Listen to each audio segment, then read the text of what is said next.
सध्या तर खूप कडक उन्हाळा चालू आहे आणि उन्हाचा तडाखा तर खूप जास्त जाणवतोय आणि त्यात आपण थंड पदार्थ खाऊन आपली हौस भागवतोच आणि लहान बाळांची अशी वेगवेगळ्या फोटोशूटची थीम करून. तर बघूया आजची फोटोशूटची थीम. नमस्कार, मी यामिनी. माझ्या चॅनलमध्ये तुमचे खूप खूप स्वागत आहे.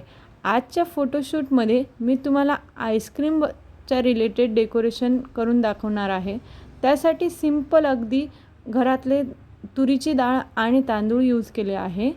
आणि बघा, असं छान असा आईस्क्रीम कोनचा शेप मी तयार करून घेत आहे. पहिल्यांदा तो शेप मी तुरीच्या डाळीपासून तयार करून घेत आहे.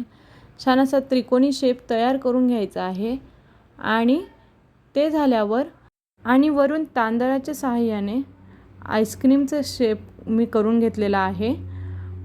खाली जे बॅकग्राऊंडला आपण कापड घेतो ते एक डार्क कलरचं घ्यायचं आहे आणि आपल्याकडे डार्क कलरच्या साड्या त्या असतातच, त्या छान यूज करायच्या त्यात.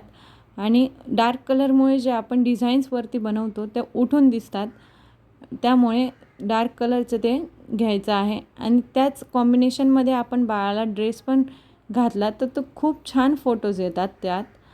आणि हे झाल्यावर आता मी आईस्क्रीम असं नाव लिहून घेतलं आहे. डाळ आणि तांदूळपासून आय लव्ह आईस्क्रीम असं नाव लिहून घेतलं आहे.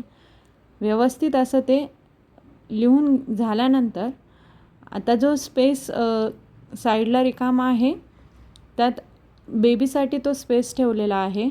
आणि 2 गुल्फीज पण मी काढून घेतल्या आहे खालच्या साईडला. आणि एका साईडला स्पेस जो रिकामा ठेवला आहे तो बेबीसाठी ठेवलेला आहे.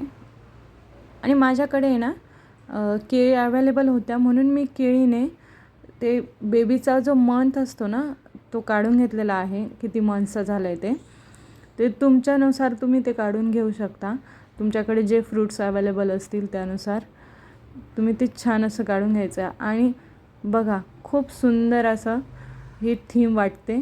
आणि लेटेस्ट जी उन्हाळ्याची थीम आहे ती थीम खूप छान वाटते. तर असेच नवनवीन डेकोरेशनचे व्हिडिओज बघण्यासाठी तुम्ही माझ्या चॅनलला नक्की सबस्क्राईब करा. आवडला असेल तर व्हिडिओ शेअर करा आणि नक्कीच लाईक करा. धन्यवाद.